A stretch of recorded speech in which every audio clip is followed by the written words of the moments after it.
Bismillahirrahmanirrahim. Assalamualaikum warahmatullahi wabarakatuh.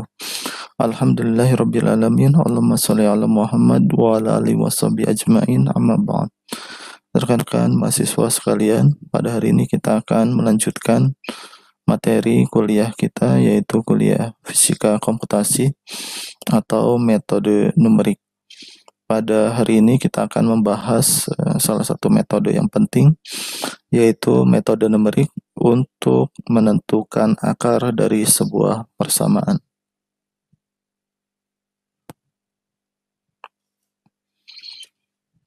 Ya, kita jelaskan terlebih dahulu konsepnya.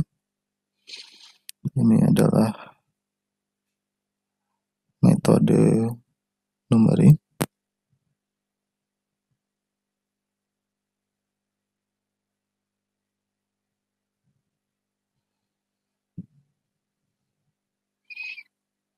Menentukan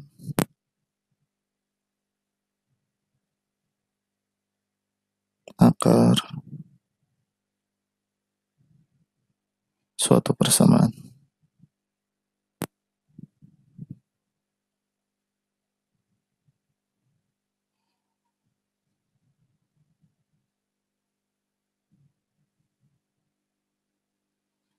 Kemudian kita akan bahas terlebih dahulu metode yang pertama, yaitu metode bisection.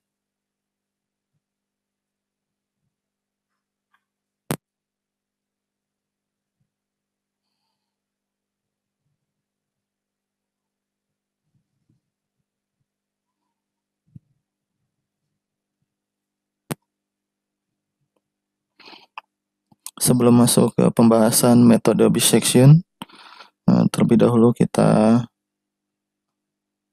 definisikan terlebih dahulu apa itu yang disebut dengan akar dari sebuah persamaan.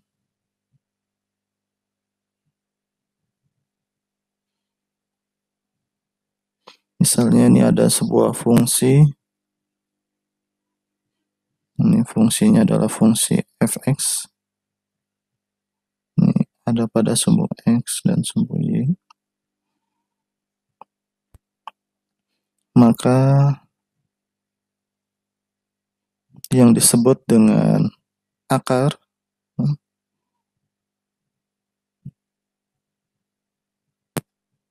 ini yang disebut dengan akar.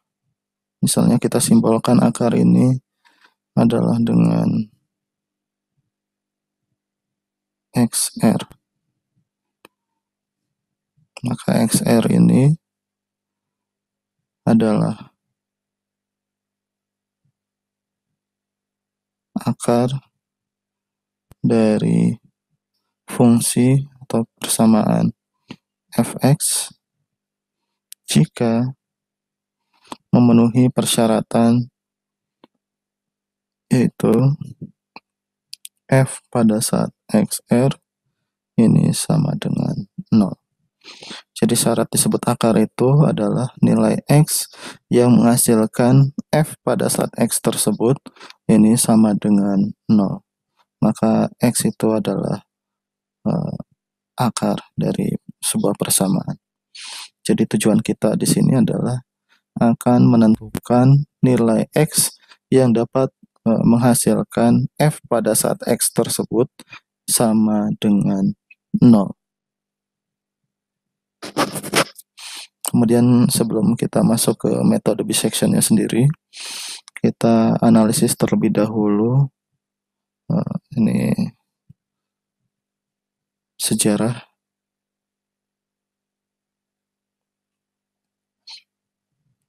penentuan akar dari sebuah persamaan, sejarah matematik.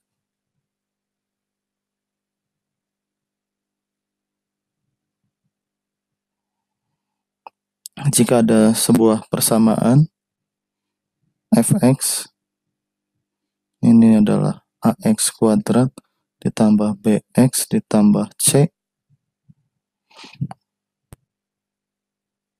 maka untuk menentukan akarnya, fungsi ini harus sama dengan 0. Nah, pada saat fungsi ini sama dengan 0, kita dapat menentukan akar dari fungsi tersebut, dari fungsi kuadrat ini, yaitu dengan X-nya sendiri adalah min B plus minus akar B kuadrat min 4A dikali C, ini dibagi 2A. Nah, ini yang disebut dengan rumus ABC untuk persamaan kuadrat. Persamaan ini adalah persamaan yang disusun oleh Al-Khwarizmi.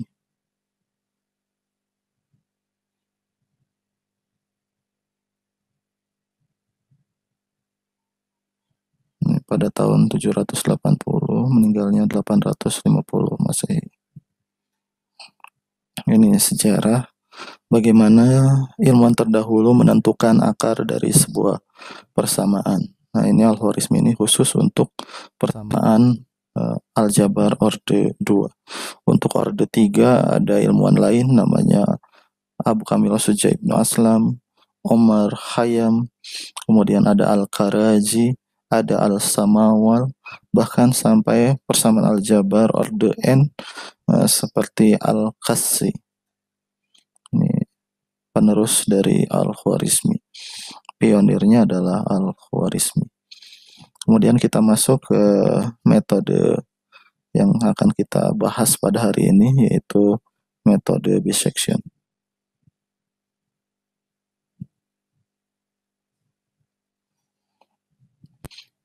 Kita pindahkan terlebih dahulu contoh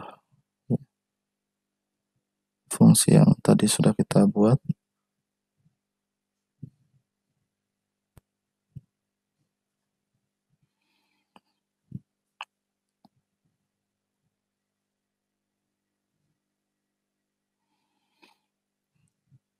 Jika ada sebuah fungsi fx yang warna merah di sini, kemudian kita ingin menentukan akar dari fungsi fx ini, maka langkah pertama ketika kita menggunakan metode bisection adalah kita harus menentukan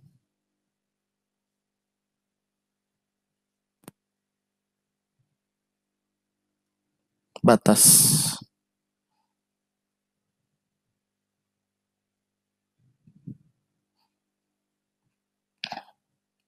Menentukan nilai A dan B yang membatasi akar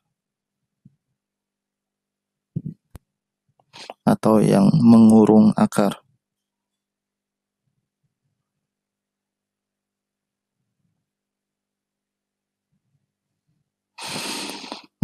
Kita dapat menentukan A dan B-nya ini sembarang nilainya, tapi ada ketentuannya, yaitu pada saat nilai A dan B ini dimasukkan ke dalam fungsinya, syaratnya adalah ini dengan syarat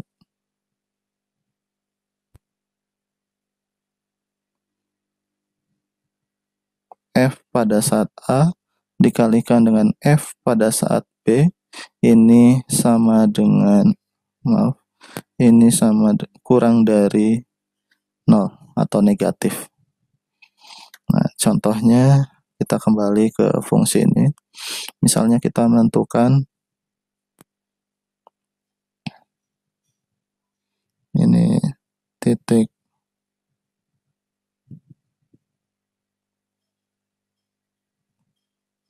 A, kemudian ini titik B.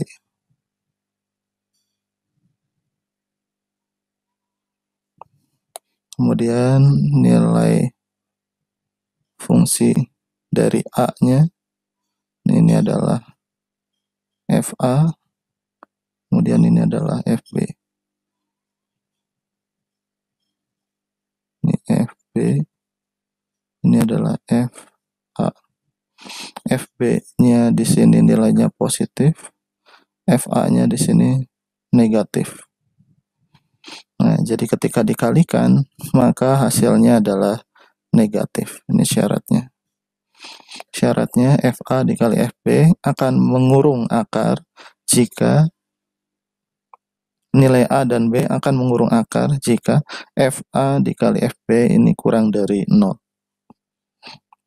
Ini A dan B mengurung akar dengan syarat FA dikali FB-nya ini kurang dari 0. Kemudian kita tentukan ketika kita menggunakan metode bisection, kita tentukan nilai tengah.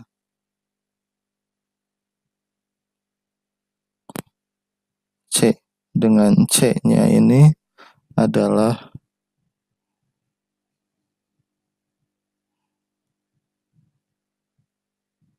A ditambah B dibagi 2. Jadi kita tentukan nilai C. Nah, ini misalnya C-nya di sini. Ini misalnya C. Kemudian kita periksa C-nya.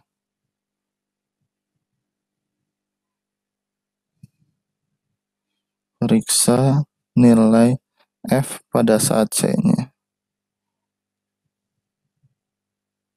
Apakah FC ini nilainya mendekati 0 atau sama dengan 0? Pada saat FC-nya sama dengan 0, maka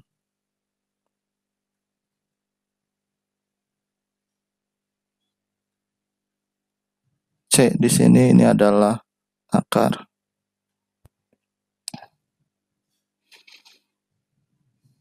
Ini sama dengan 0 atau mendekati 0. Ini mendekati 0 atau sama dengan 0. Maka C ini kita bisa sebut sebagai akar. Kalau mendekati 0 berarti mendekati akar. Kalau sama dengan 0 berarti sama dengan akar. Nah,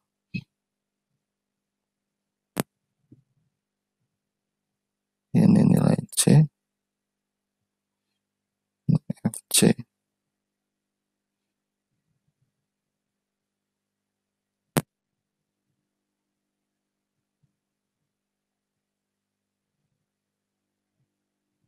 Ini nilainya lebih dari 0. Nah, jika nilai FC-nya ini lebih dari 0,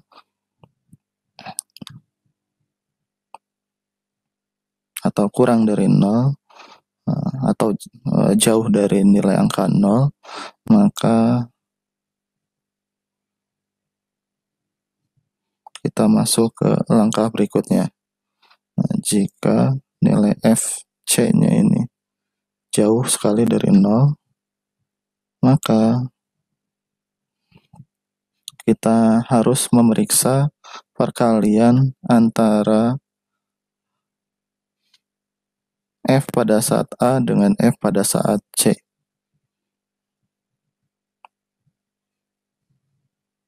Ini ada dua kondisi.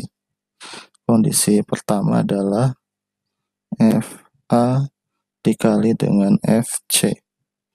Nah, jika FA dengan FC dikalikan, hasilnya adalah positif, maka nilai A kita ganti dengan nilai C. Kebalikannya, kondisi kedua, jika FB kita kalikan dengan FC, hasilnya positif, maka B yang kita ganti dengan nilai C. Nah, ini kita kembali ke contoh. Nah, sekarang kita lihat di sini titik C-nya, FC-nya ini lebih dari 0. Ketika dikalikan dengan FA, maka hasilnya negatif. Berarti A tidak diganti. Yang diganti adalah B. B di sini ketika FB dikali FC, nah ini positif nilainya. Maka B-nya kita ganti dengan C. Sehingga kita memperoleh batas yang baru mengurung akar. Batas barunya di sini adalah A dan C. Nah, ini kita tentukan batas baru yaitu A dan C. Nah, setelah batas baru kita dapatkan, selanjutnya kita dapat menentukan C yang kedua. Nah, ini titik tengah yang baru. Nah, misalnya ini adalah C2, ini C1. Maka kita dapat menentukan nilai C2 ini adalah batas awalnya A tetap ditambah dengan C1, karena B-nya kita ganti dengan C1, kemudian dibagi 2. Setelah itu kita periksa lagi F pada saat C-nya di sini adalah C2, apakah mendekati 0 atau sama dengan 0 atau tidak. Jika mendekati 0, maka C pada saat itu adalah akar. Jika tidak, maka kembali ke sini, ke logika FA dikali FC.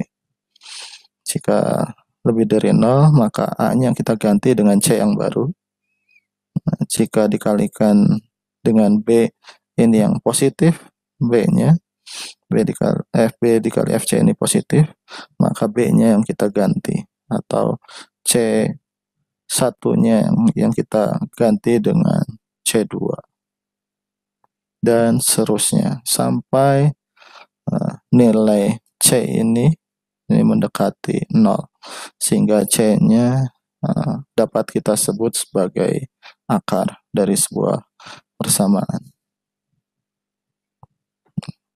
Selanjutnya kita akan masuk ke bagian pemrograman.